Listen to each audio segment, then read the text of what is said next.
All right. So what is the relationship between Israel and Palestine? That would be good to know. That would be good to know. Palestine was the name of the region along the eastern Mediterranean Sea that came under British administration after World War I. It came to denote the territory in Sea and the Jordan River, while the lands east of the Jordan River became known as Transjordan. Israel is the name of a state which was established in Palestine in 1948 for the Jewish people. Both names are ancient in origin. Another term, the Palestinian territories, refers to areas of Palestine known as the West Bank and the Gaza Strip. The West Bank and the Gaza Strip were the areas of Palestine that remained under Arab control after the Arab-Israeli War of 1948 to 1949. The territories were later captured by Israel in 1967, but were never brought under Israeli civil law. An agreement in 1993 between Israel and representatives of the Palestinian people sought to establish a Palestinian state in these territories, but that process has not been completed. Israel is an independent state governed by a form of parliamentary two-state solution guy? Okay. Democracy. The Palestinian territories have some level of autonomy. The West Bank is governed by the Palestinian Authority, a self-governing body established after the 1993 agreement with Israel, and the Gaza Strip is governed by Hamas, a militant movement that until recently rejected the notion of a two-state solution. The conflict at its core is about the self-determination of two peoples living in the same place, Jews and Palestinians. Both want to control their own futures, and both seek the ability to live in peace, freedom, and security. But how to achieve that for two peoples on a tract of land slightly larger than Vermont has been very difficult to work out. It's hard to pinpoint a precise moment when the conflict began, but it really took off after World War I. Both Jews and Palestinians were expecting to establish self-governance in Palestine when Ottoman rule there came to an end. But competing claims to land became more intense as Jewish immigrants arrived in increasingly large numbers. Clashes in April 1920 are often cited as the first major incident in the conflict. Over a period of a few days, 5 Jews and 4 Palestinians died, and hundreds more were injured.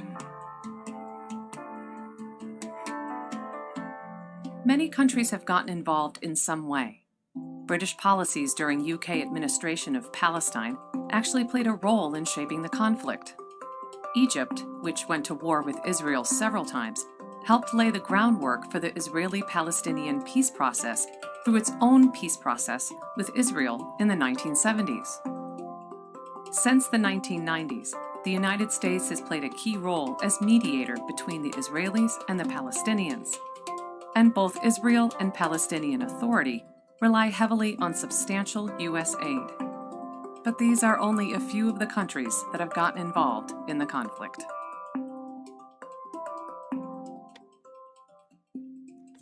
Okay. Interesting little video. Juan Neto says the Palestinians had their land taken over for a place for the Jews to live after World War II. But as you just heard in the video, there's never really been a Palestine. The Ottoman Empire controlled the territory. There was no, Palestinian people lived on the land, but there was no Palestine.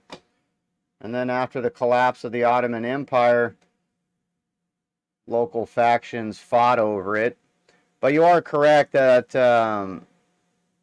after World War II, Israel was deemed or created as a Jewish state because the Jews have been kicked out of like 100 different countries. So I guess it was decided they should have their own so they don't have to be kicked out of another country. The whole history of the Jews is kind of definitely interesting.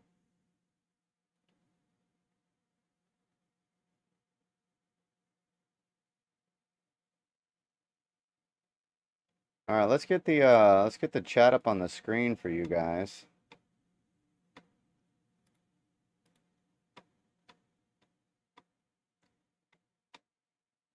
So Meek says this isn't good. That's why we shouldn't be involved in Ukraine. Now we help Israel, and we're gonna be weak as fuck at home.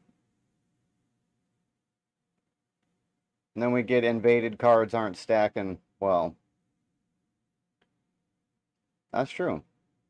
That is definitely true. All right, let's read through this article, though. So, the Israeli-Palestine conflict, why Hamas and Hezbollah have raised the issue of normalization. I don't think that's how you spell normalization, but to each their own.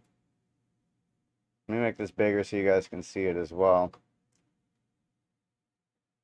The site has a plethora of ads. All right, so the October 7th attack of Hamas on Israel, in which more than 700 Israelis are estimated to have been killed as of Monday, is believed to be a Palestinian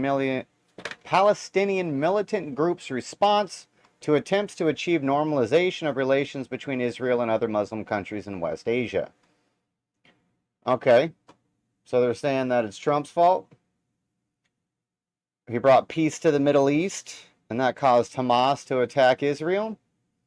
Ismail Haniyeh, Hamas leader, said to Al Jazeera television, all the agreements of normalization that you, the Arab states, signed with Israel will not end this conflict, referring to the larger Israeli-Palestinian conflict. The Iran-backed Lebanese group Hezbollah, which has also attacked Israel forces in the north, said that Hamas action was a decisive response to Israel's continued occupation and a message to those seeking normalization with Israel. Why does normalization of ties between Israel and the rest of the Middle East mean? We explain.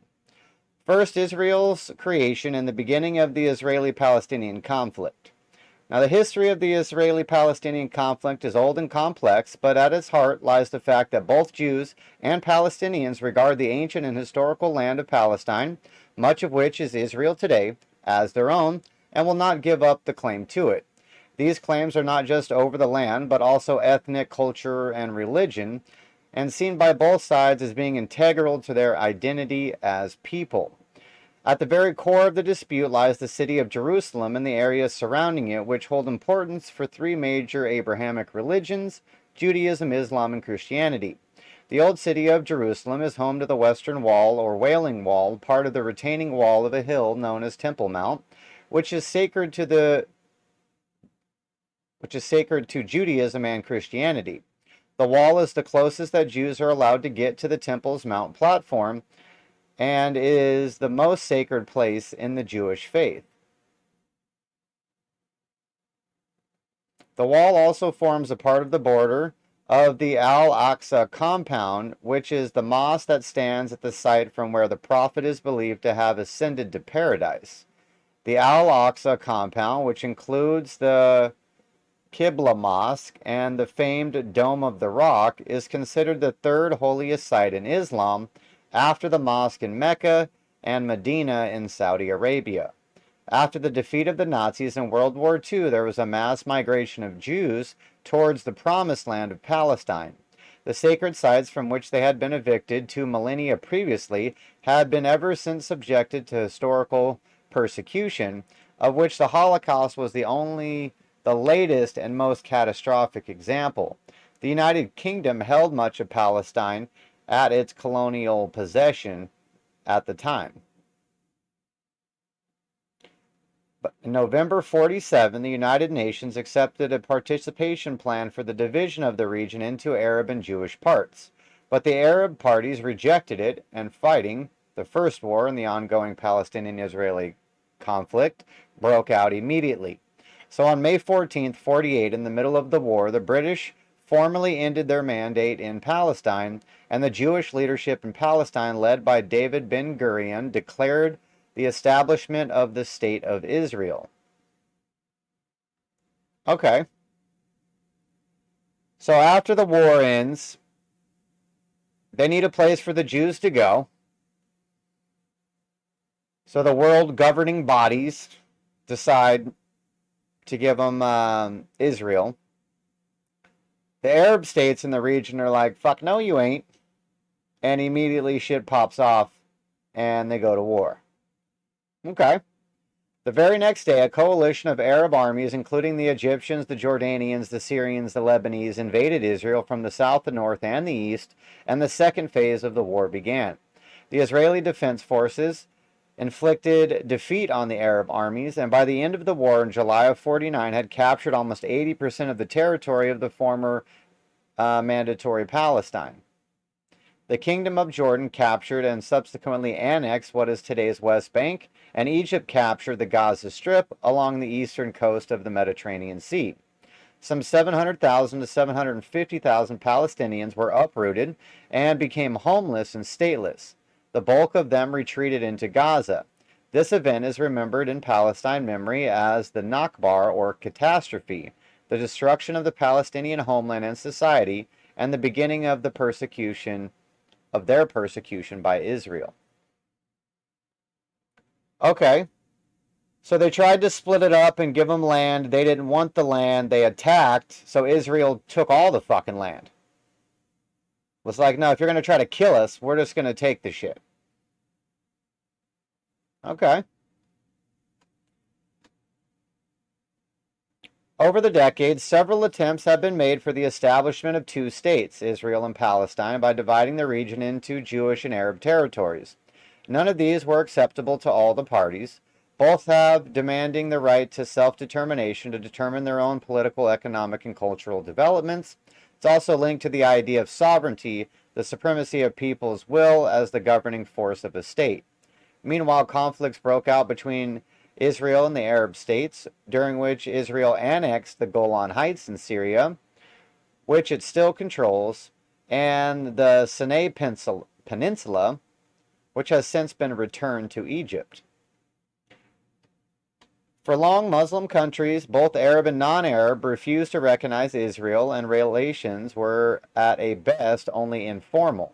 A change came in 1979 after the U.S. negotiated the Camp David Accords between leaders of Egypt and Israel, which led to some mutual concessions and agreements, but that still did not mean the establishment of diplomatic relationships between Israel and most other nations in the region. What were the Abrahamic Accords, and how did recent incidences of normalization happen? All right, so this is where we're going to get into what Trump did during his presidency in bringing peace. So in 2002, Saudi Arabia led an Arab peace initiative which proposed the withdrawal of Israel from the territories it had occupied in 1967, including the Golan Heights, the settlement of the Palestinian refugee question, and the recognition of East Jerusalem as the capital of an independent Palestinian state. Only then could there be normalization of relations between the Arab world and Israel. The initiative was subsequently endorsed twice by the Arab League. Over the past dozen-odd years, a series of developments in the region had led to incremental progress in the process of normalization. The Arab Spring protest of 2010 saw attempts to overthrow long-reigning monarchies and governments in countries of the Middle East and North Africa, and led to rethinking in the region on long-standing fault lines and grievances. Fatigue with the protracted nature of the Israeli-Palestinian conflict and the changing economic and strategic needs of individual countries contributed to the need for new outlooks. The rise of MBS. So in Saudi Arabia, Crown Prince Mohammed bin Salman, otherwise known as MBS, is keen to expand beyond his kingdom's traditional spheres of economic interest. Israeli-Saudi ties have made progress in recent months. Israel's Prime Minister Benjamin Netanyahu said that a few weeks ago that an agreement with his historical rival in the region was in works, and the world would be brokered by the U.S. The Abrahamic Accord. So the two countries signed a normalization deal in 2020 that came into effect the following year. Also brokered by the U.S., the Abrahamic Accords led to the UAE becoming the third Arab country after Egypt in 1979 and Jordan in 1994 to agree to formally normalize its relationship with Israel. The two countries also signed a trade deal in May of 2022. The Abraham Accords initially included the UAE and Bahrain, and later Sudan and Morocco. As the Indian Express reported then, the accord was contingent on the suspension of Israelis' plans to annex the West Bank, although it is noteworthy that they chose the word suspend instead of end. The Iran factor. Abu Dhabi's Crown Prince Sheikh Mohammed bin Zayed Al Nahyan is seen as a leader who considers an expansionist Iran and transnational political Islamist as the principal threats to the UAE and its allies. In this assessment, Israel is seen as a formidable region power that shares these views, so better ties with it make strategic sense. The promise of being closer to the U.S. strategic orbit is an important factor too. The rise of China is key, which is behind an attempt at normalization of ties between Saudi Arabia and Iran this year. While the endurance of these ties over a long period has been questioned, it still points to another lasting complex political issue in the region seeing some kind of forward movement. It also showed China utilizing its economic heft to emerge as a player in the region that were so far mostly seeing U.S. involvement. The struggle of the Palestinians had been seen as being put on the back burner even as conflict and violence have not stopped. There is a deep unhappiness among the more militant sections of the Palestinians, and even the moderate West Bank government of Mohammed Abbas has criticized many of these agreements. In 2020 article for the think tank Carnegie Endowment for International Peace, without the Palestinian-Israeli normalization is still beyond reach, agreed that the normalization of ties cannot take hold truly unless past annexations and other points of concerns are not resolved. This was crucial for the region's people and not just the governments. Normalization is not simply a top-level exchange of officials, rather it's a public-to-public engagement. Decades after the Egyptian peace accords, people-to-people normalization does not exist, and the relations remain quite cold on cultural levels. Announcing partial or full diplomatic relations with Arab states does not result in acceptance of Arab populations, and unless accompanied by grassroots buy-in, which is inextricable, connected to the question of Palestinian. Okay. So that's kind of a good synopsis or breakdown of what's been going on.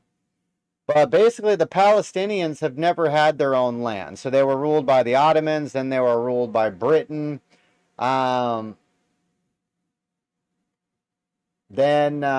Israel was made a state by the powers that be after World War II. Palestinians took their shot, and they failed.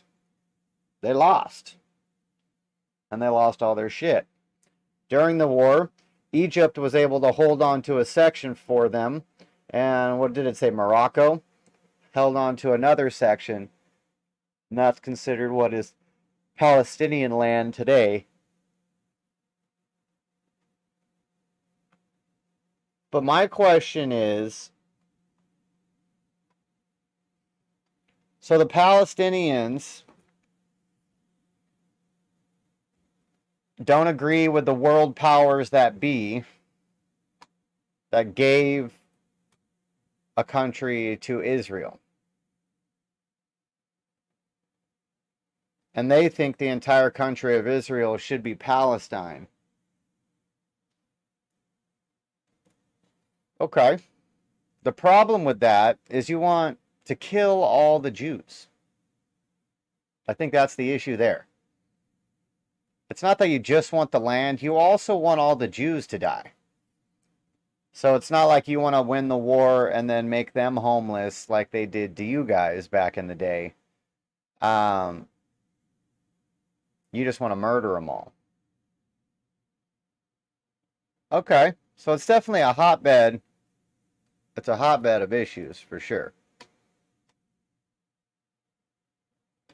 Before the Ottoman Empire, centrist says they were all Jewish.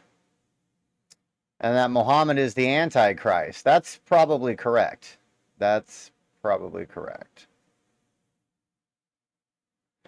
Jewish people have killed Christian prophets and they have been forgiven. Muslims are still cutting heads. Who is bad?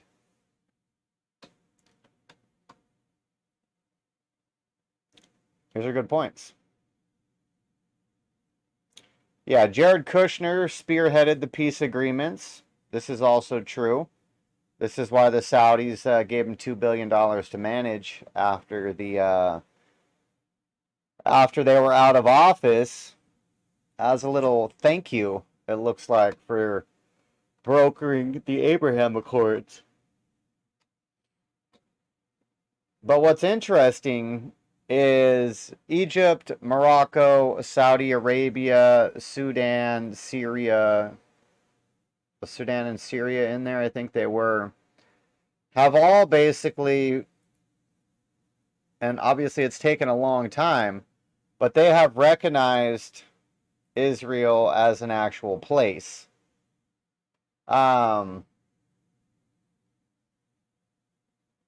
Whereas the people that occupy Palestine haven't. But what is the long-term goals of the leaders of Palestine, both the more moderate side and the terrorist side? What is their end goal? Especially with normalization happening between Israel and the other Muslim nations, or Arab nations, we should call them. What do they think is going to happen? Do they think that they're going to be able to defeat Israel at some point and take over the land? Excuse me. Because that's not going to happen. There's no way that's going to happen. If that was going to happen, when shit first popped off, and, 4 countries attacked Israel from all different angles, that's when it was going to happen. You lost that. You lost that battle. And that's crazy that Israel won that battle. Because if they were a brand new nation, you would assume that they didn't have a lot of, you would assume that they didn't have like a lot of military or army or, forts or, so it's kind of crazy that Israel even won that war in the first place. That is kind of interesting. Won't be surprised if Qatar is helping, and also Syria. So you think Qatar and Syria are helping Hamas attack Israel? I believe it. I believe it. All right, so it looks like Iran is supporting the attack.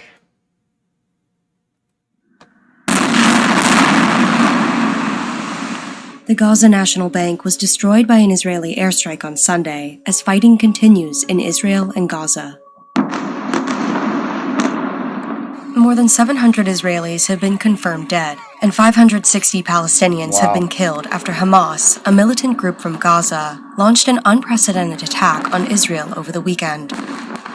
Hamas worked with Iranian security officials to plan the attack, according to senior members of Hamas and Hezbollah, another Iran-backed militant group. Western leaders have denounced Saturday's assault and offered support to Israel. I've just spoken with Prime Minister Netanyahu to assure him of the UK's steadfast support as Israel defends itself against these appalling attacks. Iranian security officials helped Hamas plan the surprise attack on Israel, senior members of Hamas and Hezbollah said. The green light for the attack, which included air, land, and sea incursions, was given at a meeting in Beirut last week. A spokesman for Iran's mission to the UN said Iran stood in support of Gaza's actions, but didn't direct them. Hamas is considered a proxy group of Iran. The exact nature of how much Hamas is being led by Iran has always been unclear. But of course, they receive a lot of their funding from Iran, a lot of their training from Iran, and a lot of their weapons from Iran. That is according to Israeli officials here in Israel. The planning for the operation began in August, according to senior members of Hamas and Hezbollah. The direct Iranian involvement could raise the risk of a broader conflict in the Middle East. U.S. officials say they haven't seen evidence of Tehran's involvement. There's a long relationship between Iran and Hamas. In fact, Hamas wouldn't be around in the way that it is, without the support that it's received from Iran over the years.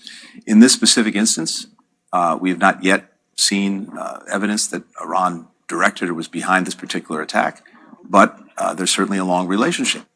On Sunday, more than 250 people were found dead at a music festival in Israel, according to Israeli state broadcaster Khan. Israeli Prime Minister Benjamin Netanyahu appointed a general to coordinate search efforts for captured and missing Israelis. The mother of a missing woman described a phone call from her daughter during the attack. At 10 o'clock, she called us and said, "Mommy, we were both. They shot at us. The car was shot. We cannot drive. Everybody here is hurt." There were 4 kids in the middle of kids. They were 23, 25, 30. Everybody was shot. They were bleeding. Since the conflict began, world leaders have been speaking out, largely condemning the attacks on Israel. That's one thing that's crazy. And even if you... So we read through the whole history, and I see how you could be on the side of, Palestinians being able to have their own country and govern themselves, yada, yada, yada. So even if you believe that Palestinians do have the right to have their own government and yada, yada, yada, you can't be on board with them attacking civilians at a fucking music show, you know what I mean, and just killing civilians. So, Centrist says Muslims here in Australia are celebrating on the street. Oh, I can pull that up. Muslims in Australia are celebrating on the street, making him want to vomit that they're allowed to do that. But it's crazy that they're celebrating that. They took so many hostages, which is horrible, and they just get lit up. Yeah, all the hostages are dead, but they want to, decapitate them or fucking do it publicly or put it on YouTube or Twitch or wherever. You know what I mean?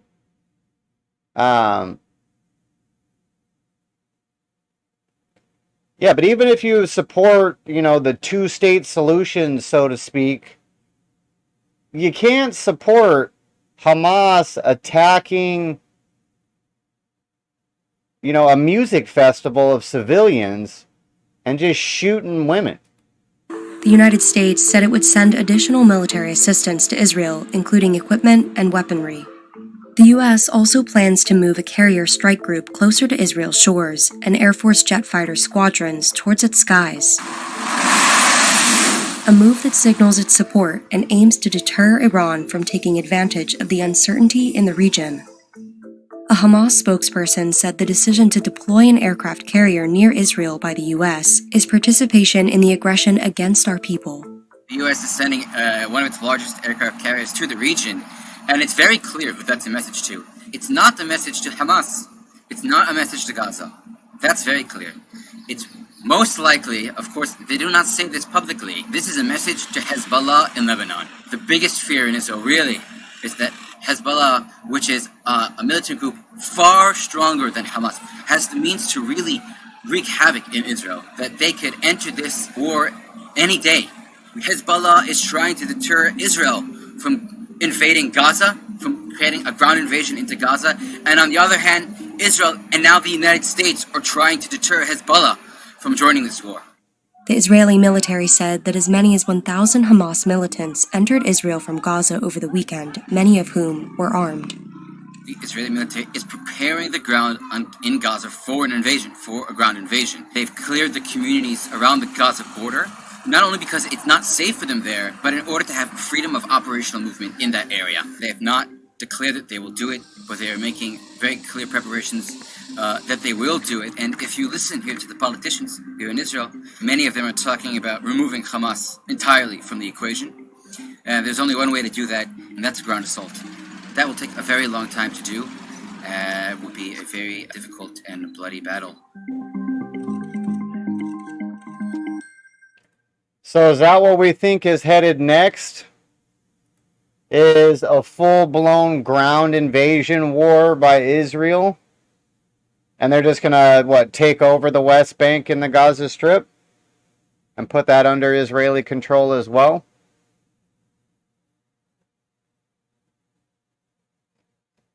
What doesn't make sense to me, I don't know, I guess it's just a pride thing. But Muslims and Arabs are allowed to live in Israel. Even though they probably don't treat them very well, and they treat Christians pretty bad in Israel also. But they still semi get along, so to speak. But I'm pretty sure you're not allowed to be a Jew or a Christian in the Gaza Strip.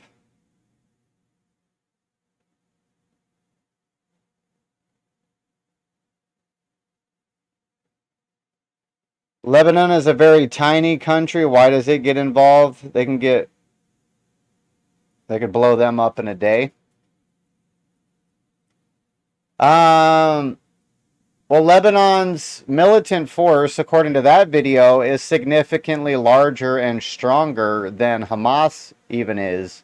And Hamas has been giving Israel problems for decades. So, if Hezbollah out of Lebanon is stronger,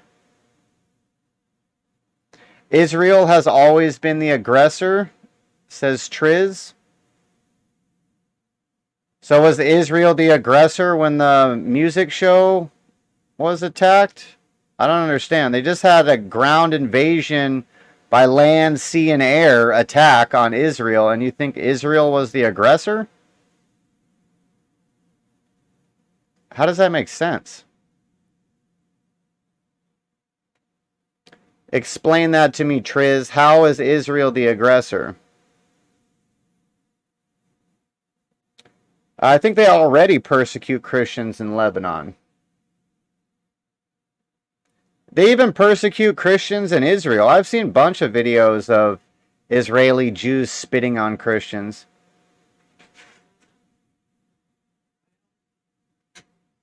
So dancing right on the border during, doing pagan burnings, excess. Okay.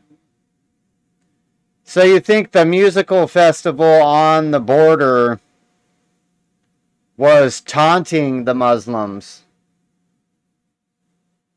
Like, look, all your girls are wearing sheets and you guys can't listen to music? And we're over here dancing it up, being whores? Alright. I'm pretty sure they didn't plan the attack based... Maybe they did. Maybe they did plan it based on the music show. Taking a little book from the Saudi Arabia attack in Vegas.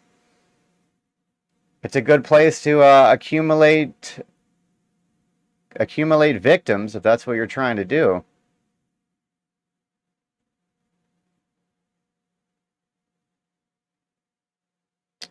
That might be part of it. I mean, that is feasible. That is feasible. That they felt that they were being taunted by, more modern ways or whatever, being flaunted in their face. It could be possible. It definitely could be possible.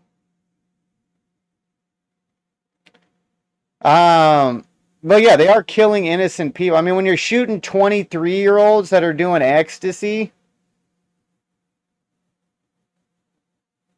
you know what I mean? Like, that's not gonna politically get you anywhere.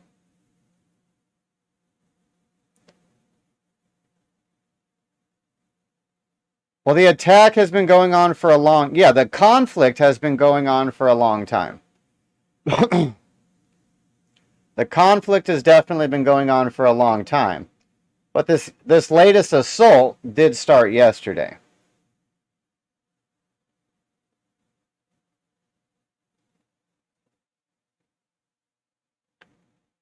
We should all fuck religions and treat each other with respect and love. Religions are the worst thing on the planet.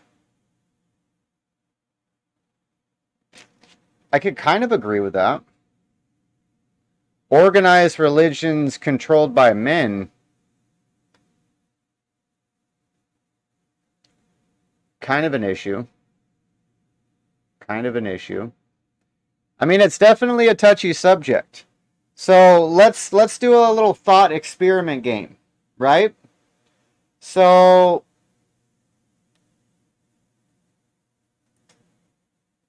how do we want to preference this? So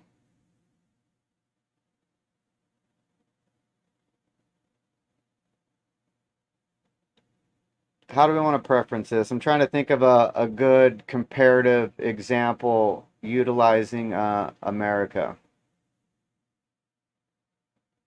All right, so let's say the Chinese get shit popping off in Cuba, right? They attack America. You're going to have to grant me a lot of leeway here because obviously this is all going to be bullshit. So China attacks America, ongoing battle, and they claim California. You know what I mean? So they attack, they gain control of California, right? So now California is Chinese occupied territory. Would the rest of America just allow the Chinese to create a state there, and would we just call it peace and draw new borders? We definitely wouldn't. We definitely wouldn't. So when you think of it from the Palestinian point of view, like, look, we had a country. We've never been a strong country. So, you know, we were cucks to the Ottomans. We had to listen to the Ottomans, right? World War I ends, and they still don't get to be their own people, even though the Ottoman Empire goes away, because Britain takes over control of their land. So now instead of the Ottomans ruling them, it's a bunch of white Europeans ruling them. So stuff hasn't gotten better for Palestine. And the Palestinian people, Palestinian leaders or what have you, are probably like, look, this is our opportunity to get an actual country that we can be in control of and choose our own destiny. And then the global elite powers that be,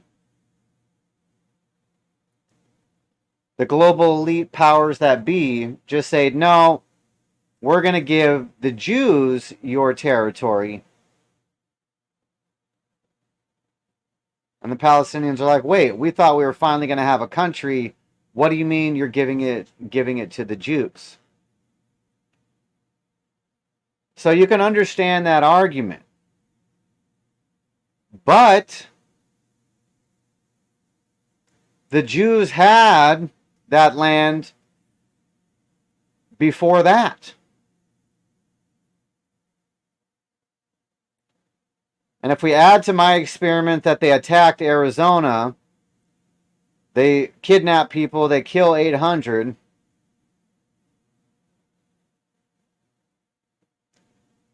Yeah, I mean, even before they attack the festival, bro, and kill civilians, good old boys would be in there with ARs in no time. In no time, bro. In no time.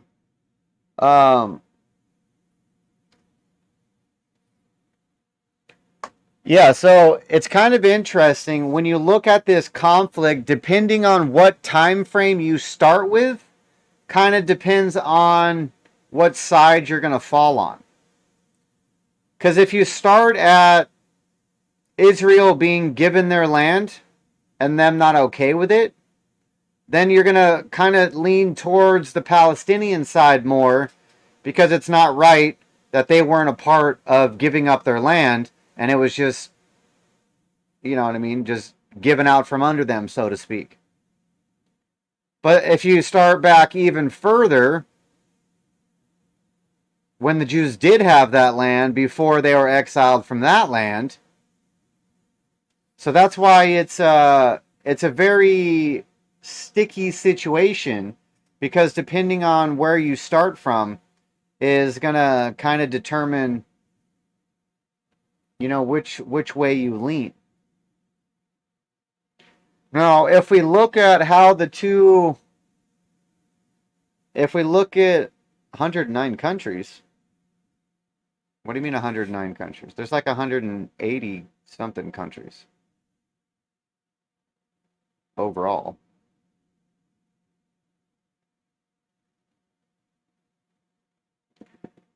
But obviously after World War II, the world was divvied up.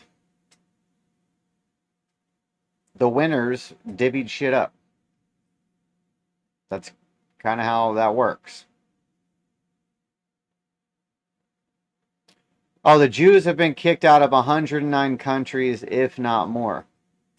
Yeah, see, that's the interesting thing about the Jews, is every country ends up kicking them out. Which is why I assumed they said you need to have your own country after World War II, so we don't have to go through this again in another 20 years when you infiltrate and try to assume control of another nation vis-a-vis United States. So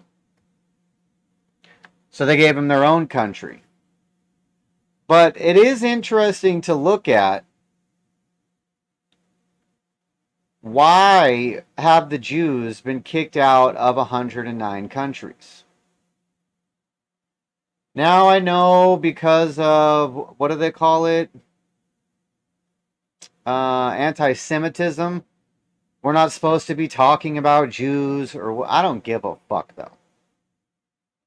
I just don't care. I'm not anti-Semitic, whatever the fuck that means. I don't like anybody. I don't like anybody.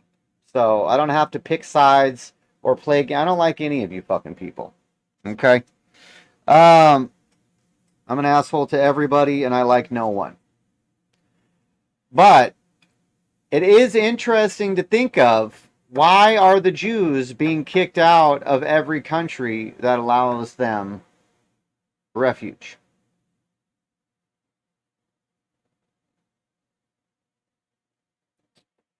The Jews and Christians, God says, kill all the people who don't believe in me. Christians and Jewish, as a result, say, chill out, man. Muhammad says the same thing. Muslims say, let's kill the infidels. I don't know what Bible you're reading, bro, but the Christian God does not say, kill all people that don't believe in me. That's not in the Bible. I mean, if you're talking about specific stories where God told King David, I think, to kill all the people in a specific land for a specific crime that they did, is a little different than Muhammad telling his followers to kill everybody who doesn't believe, or if you did believe and change your mind, you get killed, or what have you. So, hold on a second. Wifey's in here. Let me mute this. Alright, my bad. My bad. Wife was telling me about her adventures at the U.S. border. She just went down to Mexico. Centra says it was a joke. Okay, so the first part was a joke because obviously the Christians don't say to kill everybody, whereas Muhammad did. That's true. Yeah, but my question to all the people in the back is, why are the Jews kicked out of all the countries? But there's so many different aspects to look at it. You can't really, like I said, how you feel about the issue is really going to determine at what point you start at. Because if you start at the Jewish people killing Jesus, not recognizing him as the Messiah,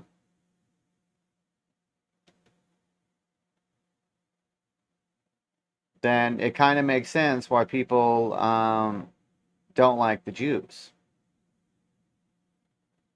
But not liking the Jews and understanding they're going to go to hell is kind of a completely different thing than wanting them to be exterminated. You know what I mean? So I don't want the extermination of Jews at all. I would like the conversion of Jews. You would hope that they could find Christ. You could hope. You could hope. Maybe they could add Isaiah 53 or whatever it is back to their Talmud, so Jewish people know that Jesus was the Messiah.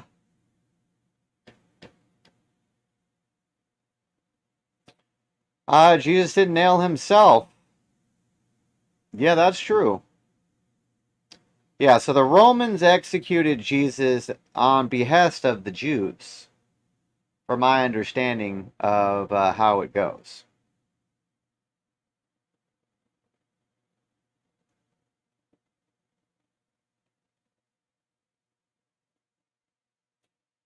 They kill our prophet, but for fuck's sake, move on, be better, start loving each other.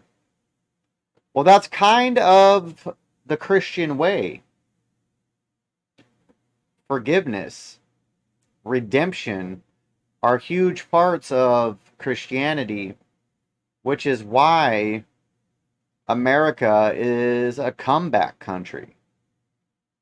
We love to see people reach the top. We love to tear them down so we can see the rebuild. And yeah, that's kind of where that spirit, so to speak, comes from, I think.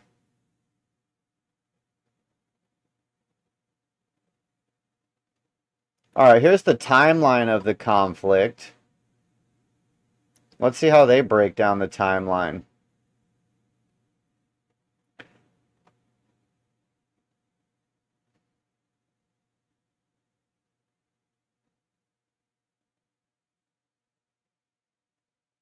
All right, so the Ottoman Empire controlled the region for about 400 years before its defeat along with Germany in World War I.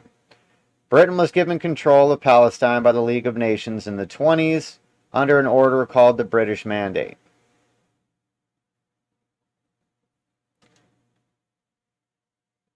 All right, who were the Ottomans?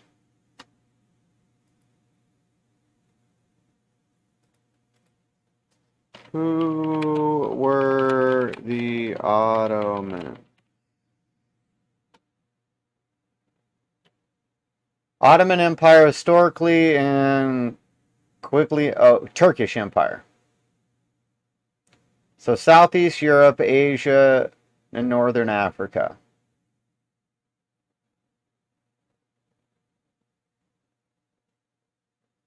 Okay.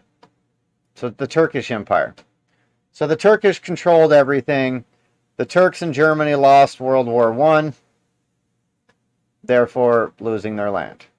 And then in 1917, the British government signaled its support for the establishment of a Jewish state in Israel with the Balfour Declaration. While the declaration stated support, it also said that nothing shall be done which may prejudice the civil and religious rights of existing non-Jewish communities in the Palestinian territories, or the rights and political status enjoyed by Jews in any other country. Jewish migration from Eastern and Central Europe surged from 22 to 47 as Jews fled persecution and the destruction of their communities during the interwar period and during World War II. By the end of the Holocaust, more than 6 million European Jews had been murdered, and many survivors were left stateless. As the number of Jewish immigrants increased, many Palestinians were displaced. They began pushing back, and violence resulted. So in 29, 67 Jews were killed in the Hebron massacre, part of a Palestinian riot against Jewish immigration in Palestine. All right, so by 1929, so many Jews had invaded Palestine. Migration is invasion. I can't be honest if we don't say that, because I believe the current migration to Europe from Africa, the current migration from every fucking way to America is an invasion. So you can't not call Jews all showing up to an area they hadn't lived in 500 years an invasion. So it's definitely an invasion. All right, so the Jews invaded Palestine via migration, and Palestinians weren't cool with it. Now, rioting and killing 67 people, probably not a good idea. Not a good idea. Let's not burn and destroy. All right, so the disputed territory, Gaza, it's about 2 million Palestinians, many of them displaced after leaving or being driven from Israel during the War of Independence.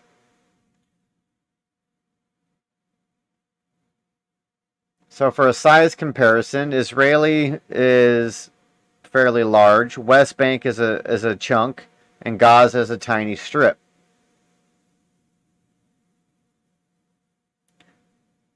So the West Bank, which is very large compared to Gaza, has 3.3 million people, and Gaza, which is tiny, has 2 million people shoved into it.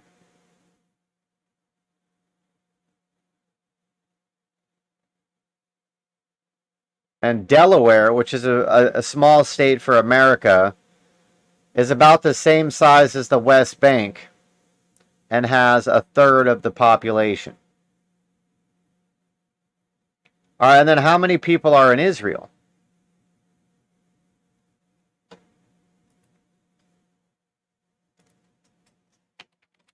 How many people in Israel?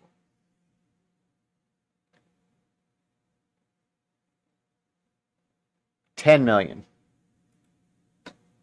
All right, then they got 10 million in Israel.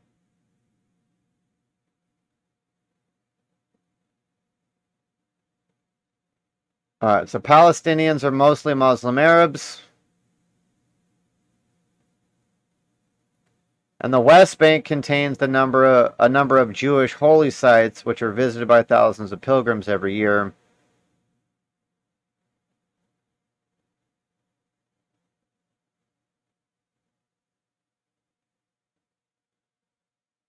And then Jerusalem itself was divided.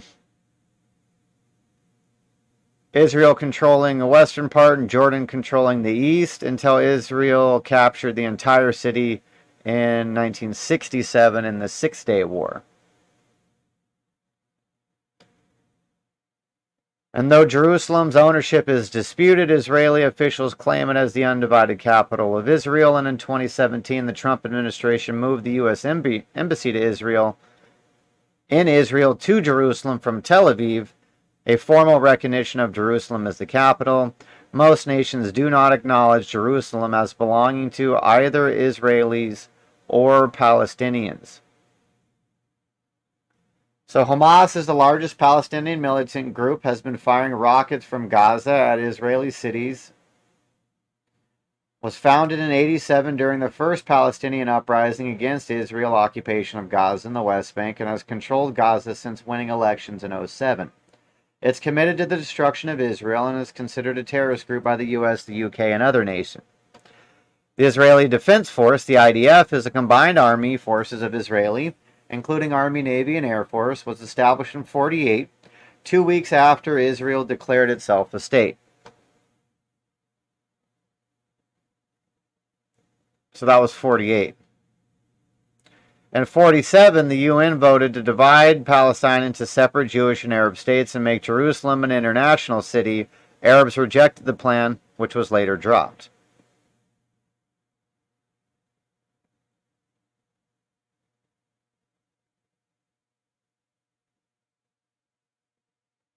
Okay. So the original plan was a three-state solution, basically. So the Palestinians would be given territory, a lot of territory.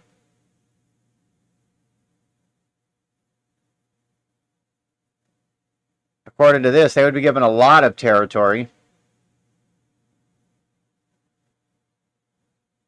and Jews would get the rest.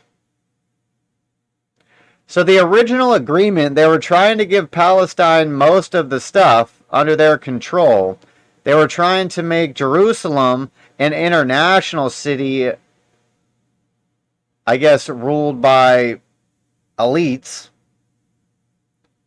And then the Jews were going to get the scraps. The Jews apparently were okay with the deal. Arabs were not. After the British mandate expired on May 14th, the Jewish People Council met in Tel Aviv and established the State of Israel.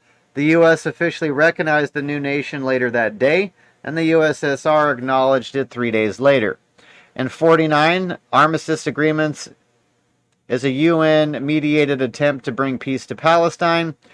Israel signs agreements with Egypt, Jordan, Syria, and Lebanon to reach a formal peace treaty within 6 months, but the effort ultimately fails. In 1956, Egypt nationalizes the Suez Canal and bars Israeli ships from using it and the Straits of Tiran, another shipping route. Israel, aided by Britain and France, invaded Egypt. Okay, so there's another twist.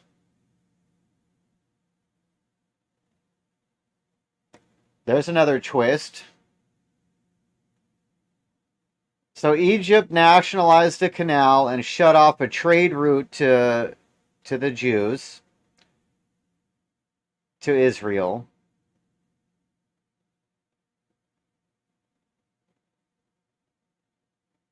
So they invaded Egypt. The Soviet Union, an ally of Egypt, threatened nuclear retaliation. The U.S. pressured British, French, and Israeli forces to withdraw, and the UN deployed a peacekeeping force. So this photo is November 11th of 1956. The Suez Canal facility burns after an attack by Britain, France, and Israel. Intervened militarily and occupied the canal zone following Egypt nationalizing the canal. Okay. So then in 1964, the Palestinian Liberation Organization, the PLO, a group with the goal of uniting Arab groups and liberating the Palestinian territories through armed struggle, is formed in Egypt. So it seems like Egypt has been the issue. Okay. The Six-Day War grows out of the Suez Canal conflict. Egypt orders the UN force to leave, closes the Straits of Tiran to Israel again, and plans a secret attack against Israel. In a preemptive strike, Israel attacks Egypt and later Jordan and Syria, capturing Gaza, the West Bank, East Jerusalem, the Golan Heights, and the Sinai Peninsula. Okay, so that's where things definitely get a little bit murky.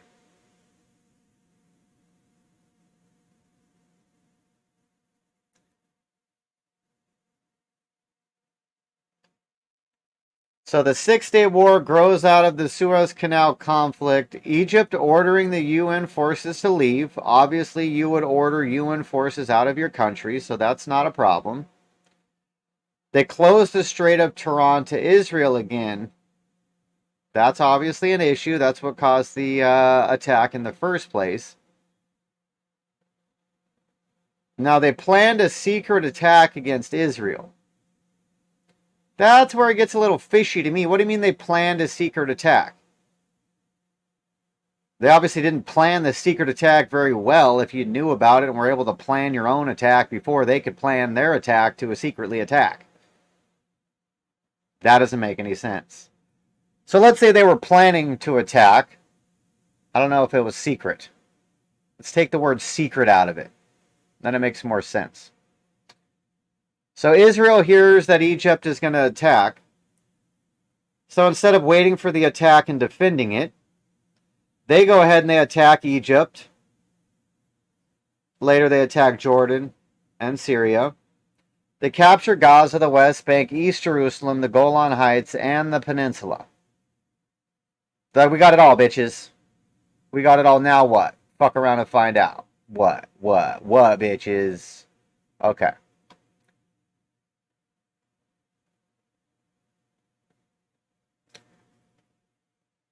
So here's the shift. From 47, this was the plan. And then in 67,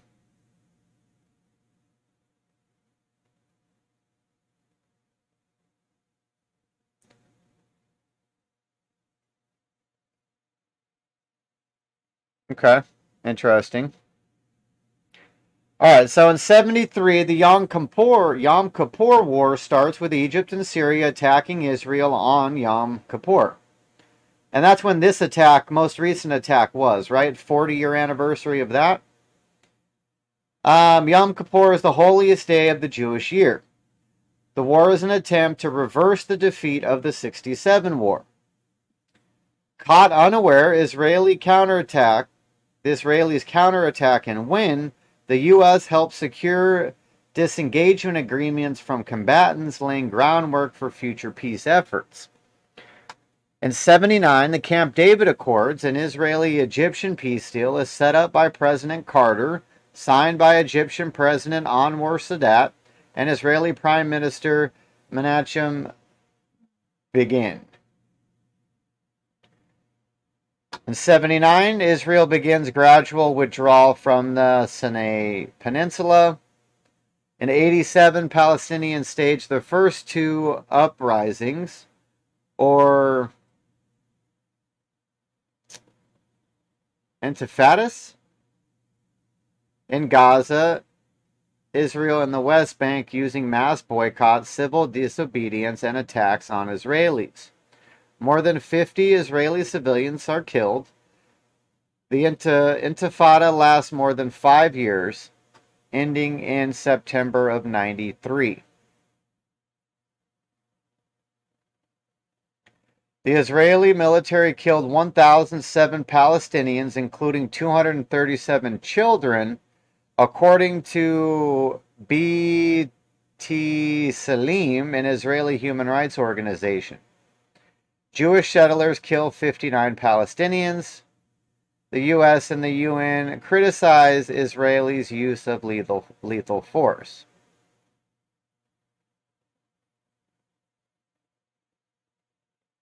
All right, so during that 5 years, the Israeli military killed 1,000 Palestinians. Okay, that could definitely cause some issues. Then in 91, in response to this 5 years of protests and attacks, where 1,000 Palestinians died, and how many Jews?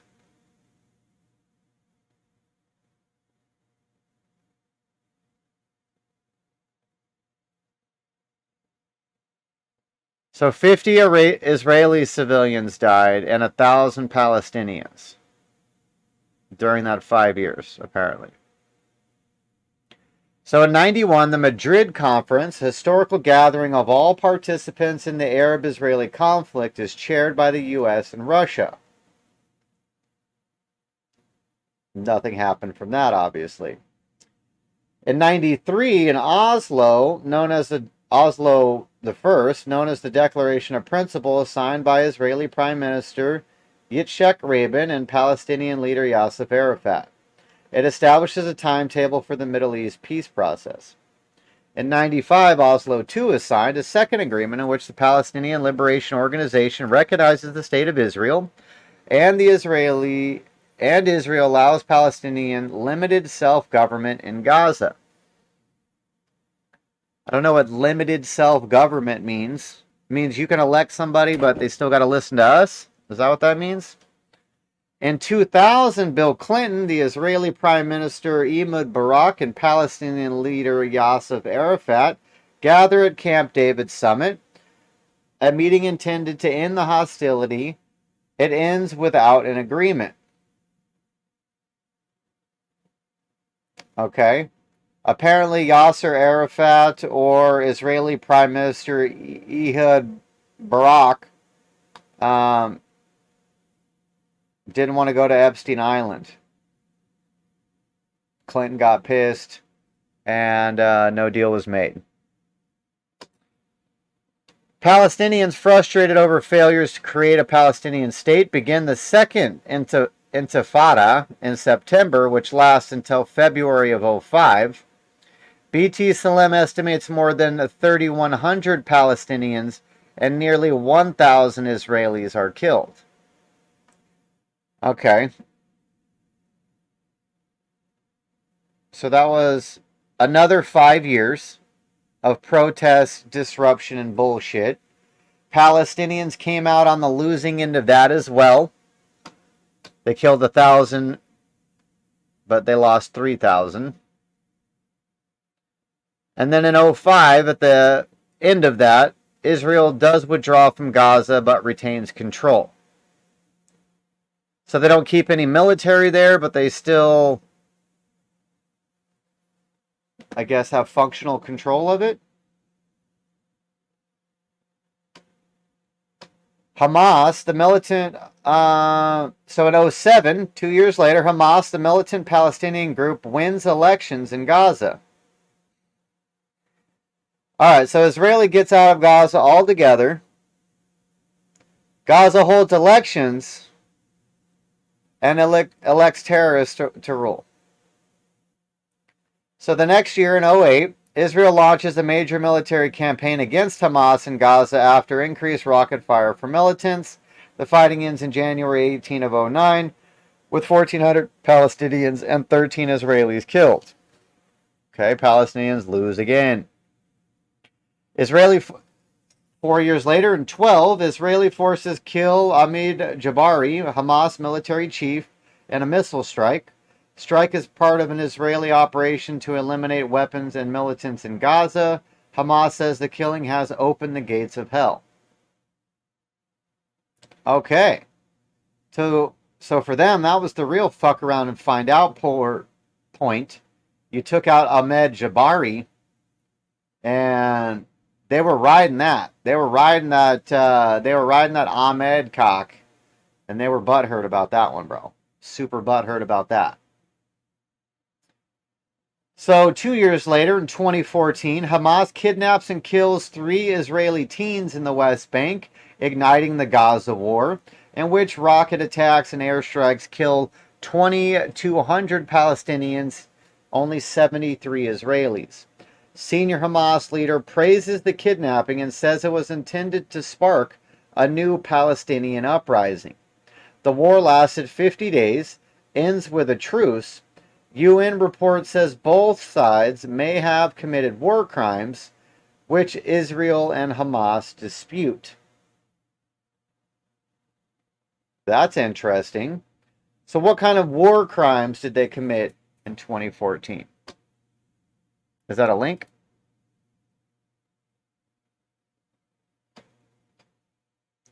So this is the United Nations Independent Commission of Inquiry on the 2014 Gaza conflict.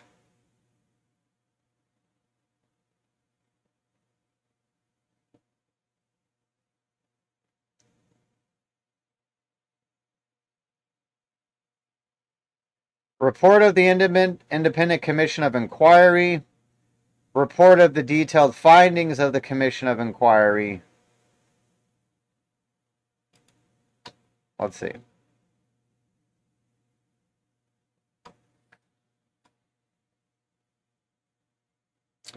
All right. Mandate, methodology, legal framework. Who wrote this? A fucking 5-year-old?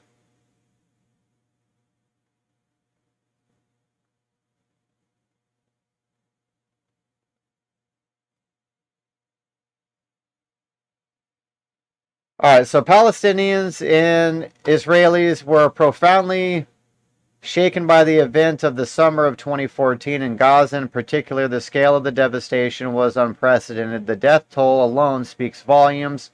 2,200 Palestinians were killed, including 1,400 Palestinian civilians, of whom 299 were women and 551 children. 11,231 Palestinians, including 3,500 women and 3,400 children, were injured, of whom 10% suffered permanent disability as a result. While the casualty figures gathered by the United Nations Israel, the state of Palestine, and non-governmental organizations differ regardless of the exact proportions of civilians to combatants. The high incidences of loss of human life and injury in Gaza is heartbreaking. Why is heartbreaking used in a UN report? Isn't this supposed to be like fact and findings, not feelings? Alright, so the death of 6 civilians in Israeli and 67 soldiers and the injury of up to 1,600 others were also tragic results of the hostilities. According to official Israeli sources, rockets and mortars hit civilian buildings and infrastructure, including schools and houses, causing direct damage to civilian property, amounting to almost $25 million in damage. I don't know why that's relevant. Hostilities cause immense distress and disruption to the lives of Israeli civilians, especially those living in the southern regions. In addition to the constant threat of rocket and mortar attacks, the Israeli interviewed by the commission. This is hard to read. Let me make this bigger. There we go. It's also hard to read because I don't know if a retard typed this up or what, but their spacebar doesn't work correctly. They were using a fucking old school typewriter or something. I don't know.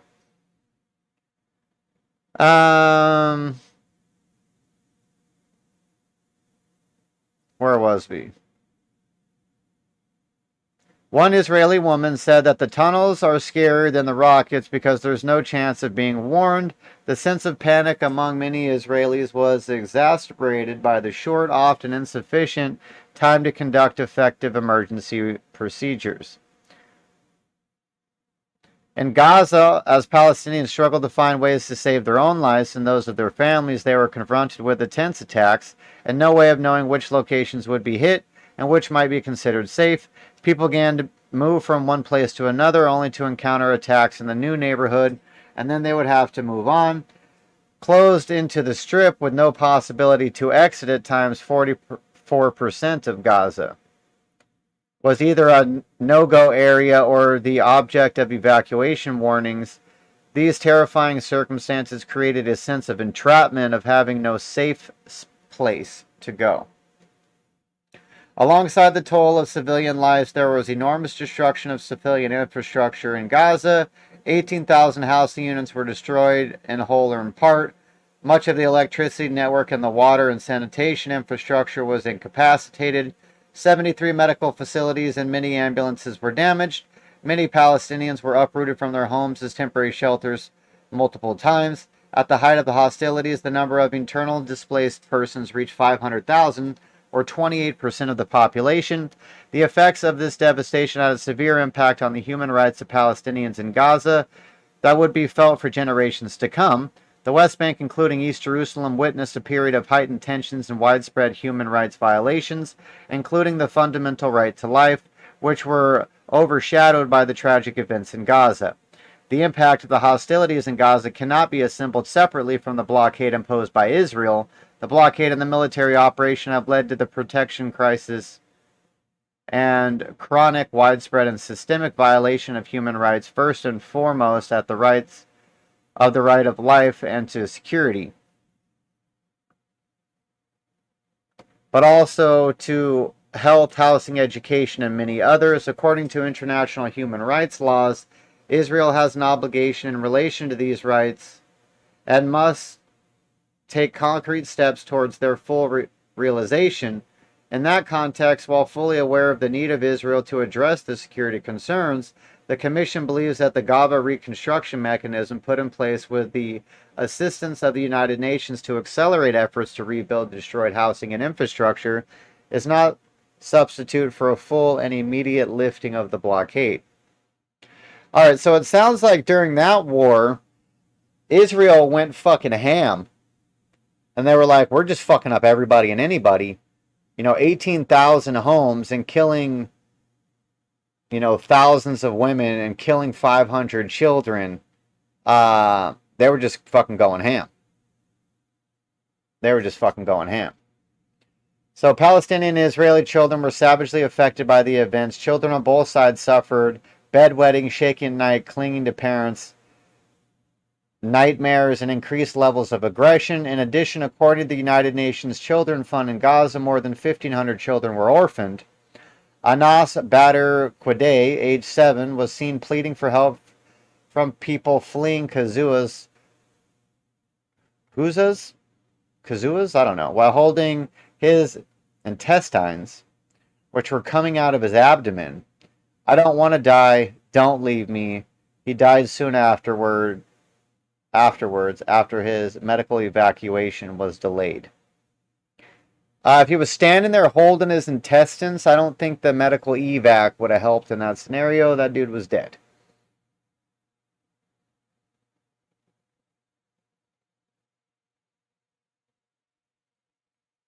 Alright, so it focuses on areas that reflect new patterns.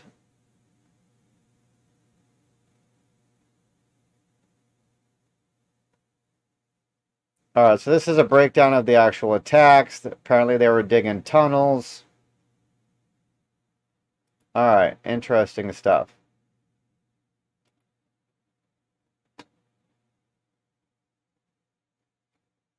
Alright, where were we?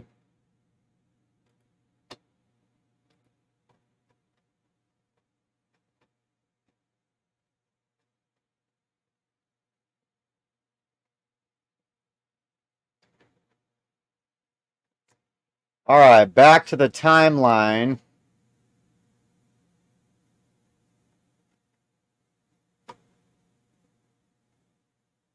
Yeah, so 2014 was fucking gnarly.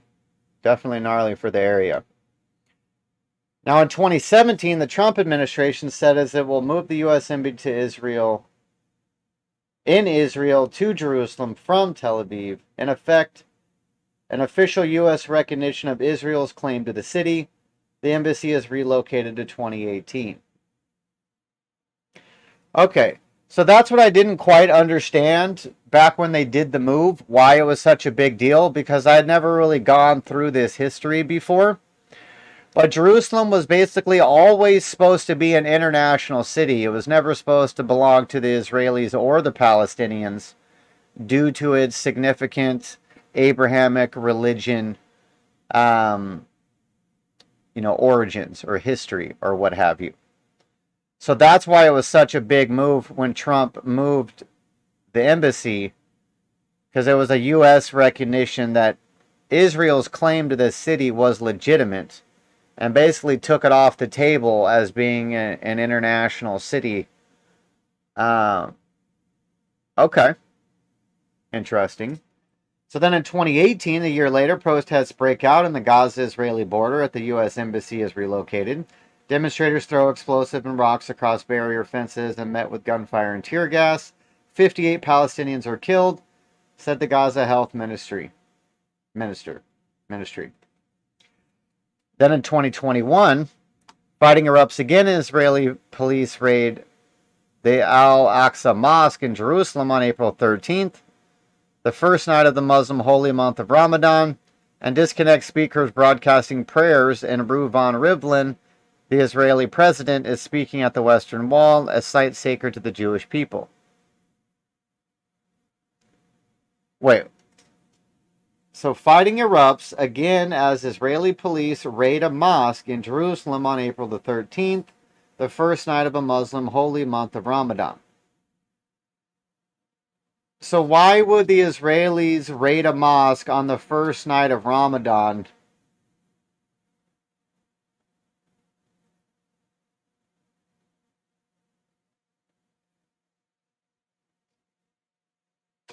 Okay, so it looks like the Israelis start limiting freedom of speech for the Muzzies. Police close a nearby plaza. Palestinians and Jews begin attacking one another. So the Israeli police raid the mosque on May 7th.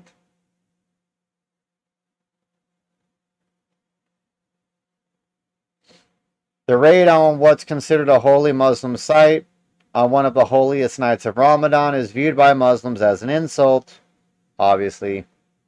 Hamas and other militant fire rockets into Israel from Gaza on May 10th. Israel counterattacked with airstrikes. Ceasefire went into effect on the 21st, lasted until June 16th.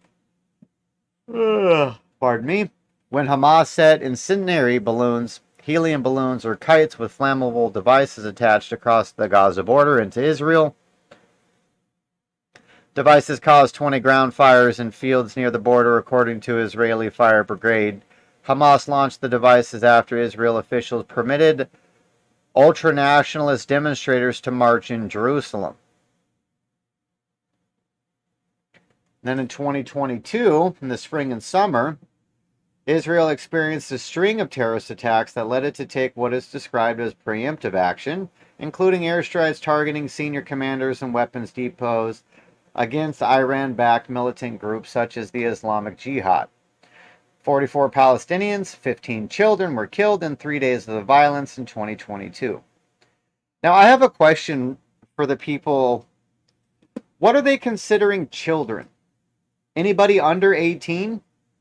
Because if I'm not mistaken, it's very common, very common, for teenagers to be part of militias in Muslim countries. So if you're holding an AK and you're 14 and you die, we should not be counting that as a child death. We should be counting that as a Palestinian militant death or militia death or what have you.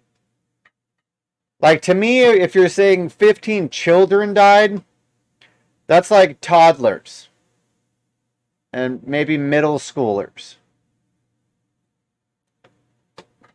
But if you're older than that, I don't think it should be considered a child death when talking about these types of situations, because that's just for, that's like for political talking points to gain sympathy.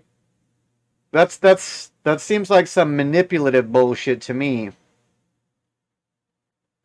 So I wonder, so I'd be curious, what do they consider a child when they're talking about including 15 children were killed? Obviously, I don't think children should be part of militias or holding AKs. But if they're going to bomb a militia facility and the militia is going to keep kids at the facility, then kids are going to die, unfortunately.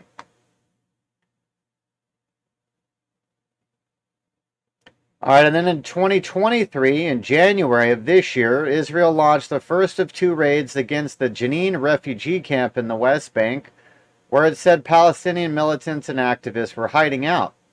The second raid in July saw Israel send about 1,000 soldiers backed by drone strikes to Jenin to demolish what is characterized as a militant command center.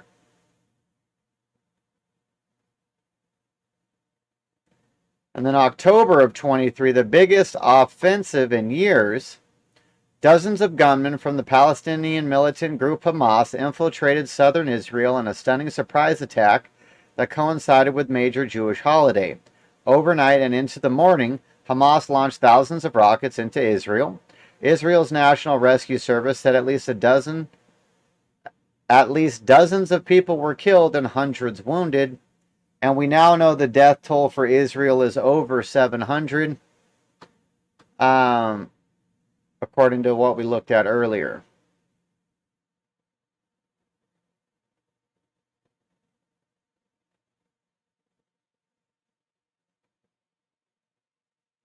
Okay, so that pretty much brings us...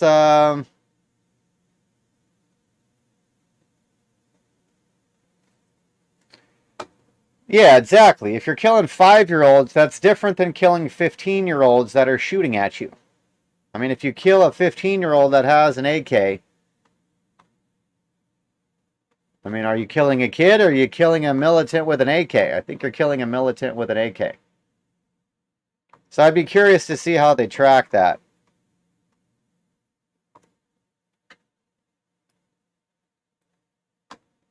So here's the issue. Here is the issue.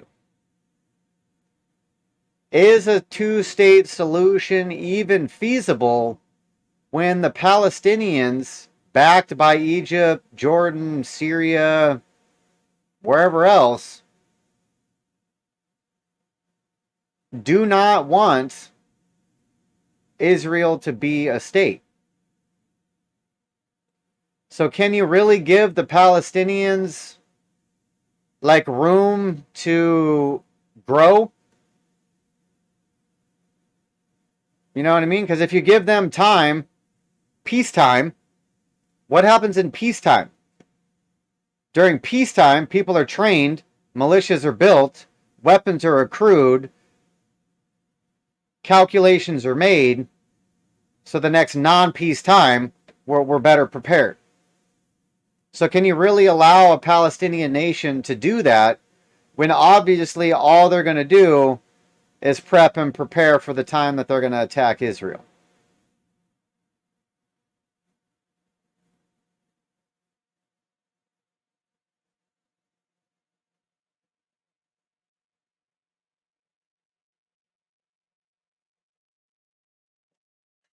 All right, so we went through it. Now, yeah, that's kind of the question. So where do you stand? Where do you stand? That's the question. Do I think that Israel should be able to have a country? I'm going to go with yes. I'm going to go with yes. Do I agree on how it was formed in the first place? Probably not. Probably not. But that's water under the bridge. That's water under the bridge, so to speak. So, not deciding who's right or wrong on any of the events that have unfolded during the preceding decades, I would say that Israel should be a state. I don't know if I believe that the Palestinians should be a state, though, because it seems like from the jump and every opportunity to have peace, they don't want it. They just want Israel destroyed.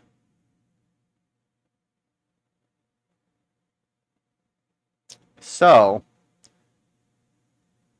with that logic backing me up, I don't feel that the two-state solution is actually feasible, because if you let Palestinians govern themselves, they just create terrorist groups that want to murder the Jews.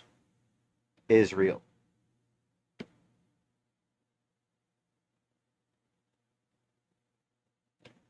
So it seems like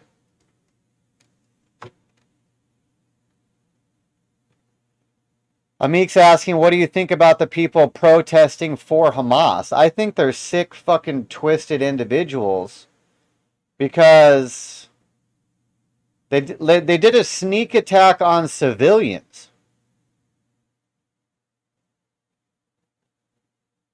Like, at least when Israel bombs Gaza, they're trying to kill militants. Obviously, they're still killing women and children, and there's casualties. But this Hamas attack is literally an attack on a music festival of civilians. That was like the intended, that's what it was. So if you're supporting a militant attack on civilians, you're pretty fucked up in the head. You're definitely fucked up in the head if that's what you're doing. So I understand that every time one of these conflicts break out, the pro-Palestinian side comes out to protest for Palestine. But yeah, what you're actually fighting for is the destruction of Israel. Now, I guess there's an argument that Israel shouldn't be a state in the first place because it was created by elites to appease the Jews after World War II. You know what I mean? So there is an argument that it shouldn't be a state. But what's not an argument is that it is a state. It's already, it is. They have an army. They got weapons of mass destruction. They have an economy. They're solidified in the region. You can't undo that. There's no magic wand that you could wave that takes that away. So the decisions that need to be made going forward have to involve Israel being a state. Because it is a state. It's recognized by everybody as a state. So there can't be a solution that doesn't involve Israel being a state. And when the Palestinians' only option is Israel not being a state, then you have to take their side of the argument off the table because it's not really a side. It's not a it's a fairy tale fantasy. It's never going to happen. Well, I think they're protesting for the side of Palestine because they think that Palestinians should be able to live in peace, which Israel would allow them to do, which all the nations have tried to get them to do repeatedly through the decades. You know what I mean? So they're like on this feel-good, well, Palestinians should get to do what they want. The problem is what they want is to kill Israelis and wipe the Israeli state off the map. So at the same time, they're supporting like the women and children who are suffering, but you're also supporting the men who are controlling the women and children and choosing to die in order to blow up Israel.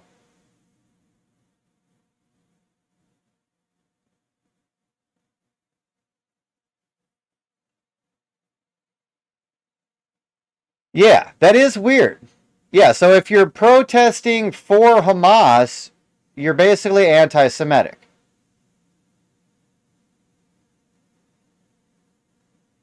That's true. That's true. Because you are supporting the people who hate the Jews. So it is an anti-Semitic movement. But it's the lefties that are protesting for Hamas. Supposedly, the right is supposed to be the anti-Semitic ones. I don't think that anti-Semitism? How do you say that? Anti-Semitism?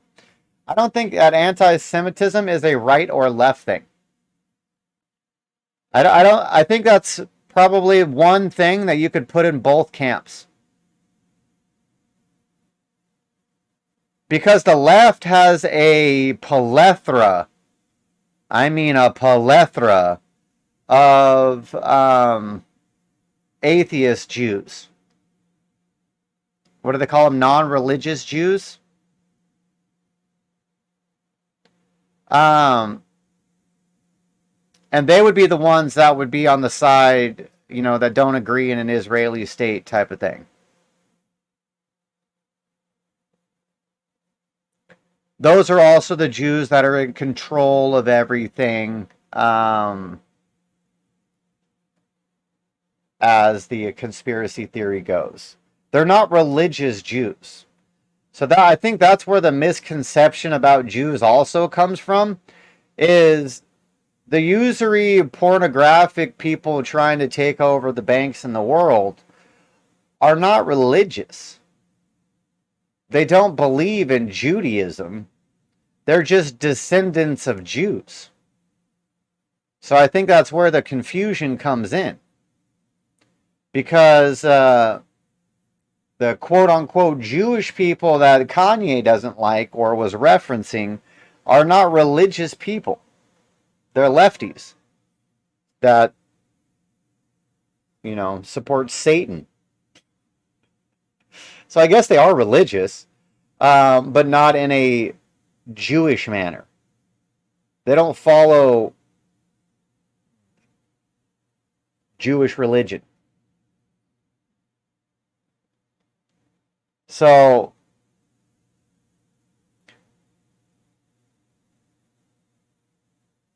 yeah, Andrew Tate is definitely not a muzzy. He's definitely not a muzzy. The reason he chose to be a muzzy is funny. And he basically said because the Christian church are pussified, which is true. But to be a Christian and follow Jesus, you don't have to subscribe to a pussified church. That's kind of the whole point. So to follow a religion because the other followers of the religion stand up for the religion is fucking retarded. Completely a stupid, illogical reason to follow a religion. Personally, I think following any religion is stupid. You should believe that we have a creator. You should believe that Jesus died for you. But you should not follow a religion, so to speak. Religions are made by man, and man is corruptible, weak, and pathetic. So you can't follow men. You have to follow God. So you can do that without a religion, without a building, without a preacher. You can follow God directly. Just you and him. You don't have to read the Bible. You don't have to read anything. You could just follow God. But shout out to everybody who tapped into the live today. I appreciate all of you for listening to me run through this history. Make sure you guys follow, like, subscribe, hit the thumbs up, all that good stuff.